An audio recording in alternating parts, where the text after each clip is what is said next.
Hello everyone, thanks for joining my tutorial. Today, I'm excited to show you how to precisely reproduce the shapes of your logo. This will enable you to animate each shape separately later on in CreateStudio. Let's get started. I've added an image of a logo to my media library that I created using Canva, and I'm going to place it onto the canvas now. Suppose you've designed your own logo in Canva. As a free user, you might know that Canva doesn't allow you to export your logo as a transparent PNG or as an SVG file. That feature requires a Canva Pro subscription. So what you end up with is similar to what I have here, a logo of lower quality with a background. This isn't ideal for animation in CreateStudio, where you typically need a clean background-free image. Some of you have asked me how to accurately replicate custom yet simple shapes from a photo of a logo because you want to animate these shapes against a new background. Let me walk you through how I do it. To copy the shape of this simple C letter logo, I'll start by selecting the pen tool. I'll zoom in and place my first point right here. Initially, I'll show you a basic technique. Simply click and drag to add a bezier point, following the rounded shape of the logo, just like this. However, my preferred method involves adding strategic points. I'll click in the middle of the C to place my second point, then move to the lower corner of the letter to add another. Next, I'll place a point at the curve, another at the inner midpoint, and one more near the start before closing the shape. I know it might not look quite right initially, but don't worry, I'll fix that. To refine the shape, I'll double-click on the shape border to reactivate the pen tool. On a Mac, I'll hold down the Option key, or on Windows, the Alt key, and drag to release the bezier handles. After zooming out slightly and releasing the Option key, I'll hold it down again to adjust just one bezier handle to perfect the roundness of the border. Finally, I'll adjust the upper handle as well to ensure a smoothly rounded border. I know it's not perfect yet, but bear with me, we'll get there soon. Next, I move on to another point. Again, I hold the Option key or Alt key on Windows and drag like so. Then, I take this one handle and direct it to follow the straight line of the shape.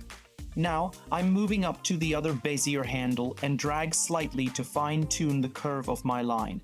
I zoom out a bit and move to the previous point to make slight adjustments there as well. I'll continue going back and forth from one point handle to another, making sure the arc matches the original shape perfectly. Once I'm satisfied, I move down to this point, hold the Option key and rotate. Then, I grab only the lower side handle and align it with the shape. I'll keep adjusting back and forth between the handles to find that perfect arc for my border. Next, let's move to this inner middle point. Again, hold the Option key or Alt key and drag to activate the bezier handles. I'll adjust both handles at the same time to create the interior arc for my shape. Let's move to this point here and activate the bezier handles. I'll release them for a moment so I can grab only the left side handle and adjust it a bit. Then, I'll switch to the right handle and tweak that slightly as well. And back to the left again, and so forth, even going to another point for minor adjustments.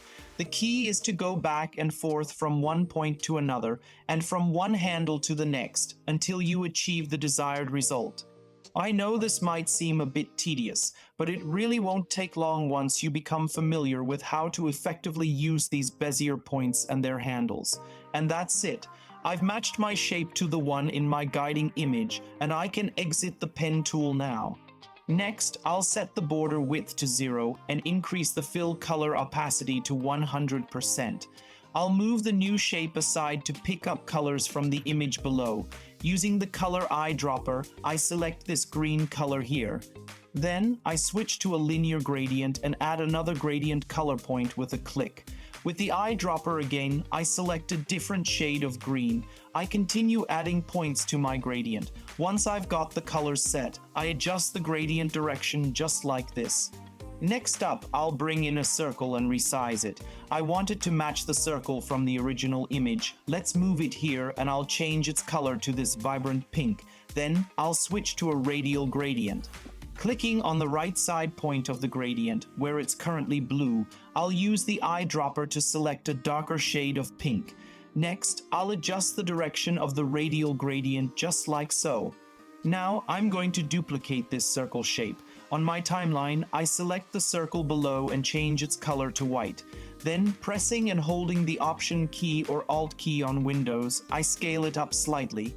Let me adjust its color again, switching from a linear gradient to a simple solid color to achieve a full white. This white circle I'll rename as Track Matte Mask. Next, I select both circles, right-click and group them together. Then, I'll make a copy of this group. I'll move the duplicate down here and resize it just a bit. I'll duplicate it once more, scale it down to make it smaller, and position this smaller one between the other two. I'll duplicate this smaller one again, move it down here, and make it even tinier. Once I have all the circles overlapping the logo shape, I'll right-click on one in the timeline and ungroup it. If ungrouping causes the gradient color to disappear, no worries. Just open the color panel, click on the gradient swatch, and the gradient will reappear. Next, I'll make a bunch of copies of just the pink gradient circle shape and distribute them to resemble the original logo image. Once I've finished creating all the circles, I'll go down to the timeline, select the original image, and right-click to choose to hide the image for now. I've changed the background to a different color for a better view. Now, I go to the white circle and rename this one Track Matte Mask 1 to avoid confusion as I continue to ungroup other circle groups. So, I can right-click on this group right here and ungroup it. I'll rename the white circle Track Matte Mask 2.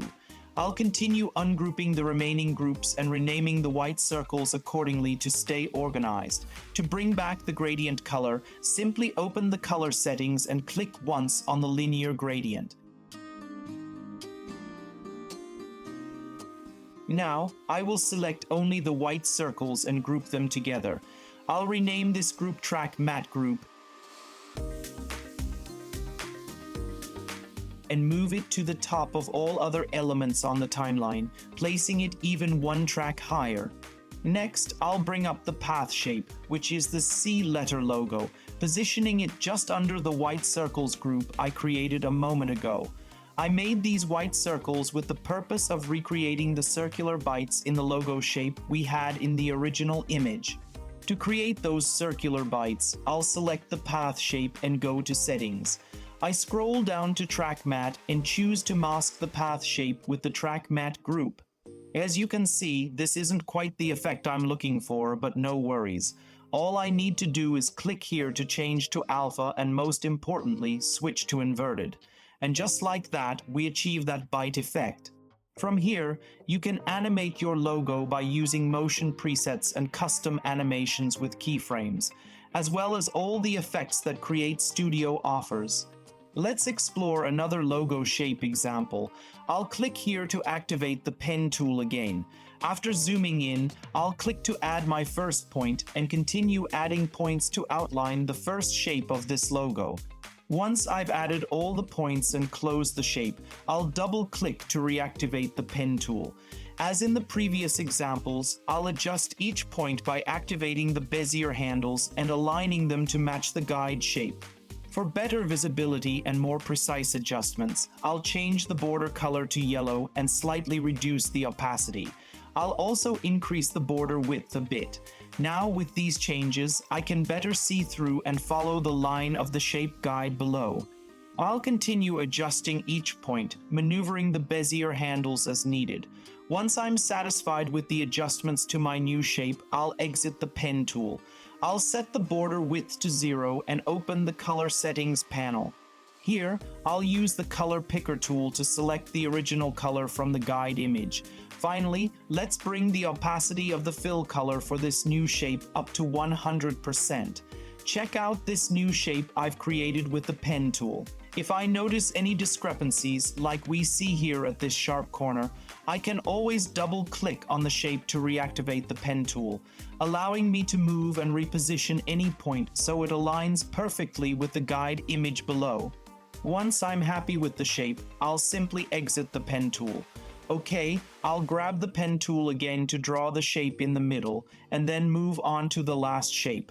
Since this uses the same technique, I'll speed through this process.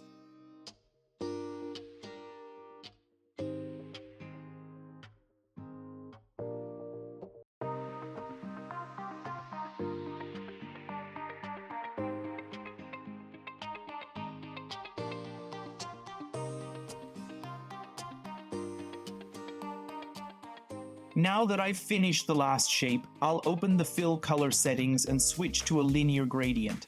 I'll also bring the fill color opacity up to 100%. Let's nudge this shape down a bit so I can select colors from the guide image below. For the first color of this linear gradient, I'll pick this pinkish color right here. For the second color, I'll also bring the opacity up to 100% and select this purple color.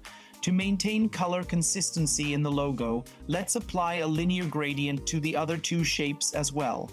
I'll select this shape here, open the color settings, and switch to a linear gradient. I can adjust the colors like this, change the gradient direction, and fine-tune the colors a bit more. Moving on to the next shape, I'll also assign a linear gradient and make color adjustments.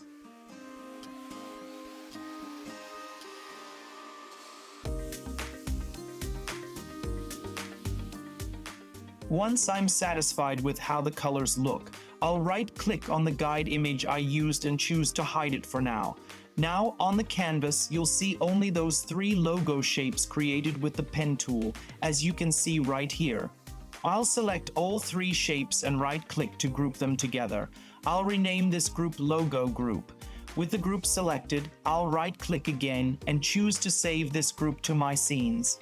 This way, whenever I need the logo for other video projects in CreateStudio, I can easily access it from my scenes and drag and drop the logo group onto my timeline.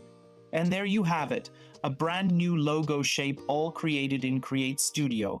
I hope you enjoyed this tutorial and picked up some handy tricks. If you found this guide helpful, consider subscribing. Drop a comment below or suggest what tutorial you'd like to see next. Thanks for watching.